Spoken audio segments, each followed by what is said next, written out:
মমতা ব্যানার্জি নিজে এসেছিলেন শুভেন্দুকে নন্দীগ্রাম থেকে বিচ্ছিন্ন করার জন্য, আর নন্দীগ্রামের হিন্দুরা শুভেন্দুকে জিতিয়ে শুভেন্দুকে আরো তাদের কাছে রাখার ব্যবস্থা করে দিয়েছে। অর্থাৎ তৃণমূলের মমতা ব্যানার্জি নেই। আমি চাইবো 26-এর ভোটে মমতা ব্যানার্জি নন্দীগ্রামে আবার লড়ুন।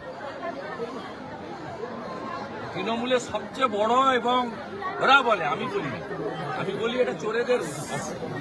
তৃণমূলের সবচেয়ে বড় অস্ত্র, যার দাঁত কেলানো ছবি দিয়ে সব জায়গায় প্রচার করা হয়, আর যার অনুপ্রেরণায় আলিপুর চিড়িয়াখানাতে সিংহ শাবকও জন্মগ্রহণ করে।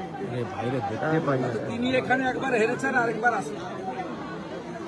আমি 1956 সঙ্গে আরেকটা শূন্য লাগিয়ে 20,000 ভোটে হারাই। দাদা এখন তো হিন্দুরা ছিল, এখন এখানে মুসলিম ছেলেরাও দাঁড়িয়ে আছে, সাবির দাঁড়িয়ে আছে, হিমদাদুল দাঁড়িয়ে আছে, আব্বাসকে মেরেছে। এখন দেবে, গরিব মুসলমানরাও দেবে ভালো করে। বাড়ি হয়েছে সুকিয়ানের, বাড়ি হয়েছে সাউদ্দিনের, চাকরি হয়েছে শামসুলের, সাধারণ লোকের কিছু হয়নি।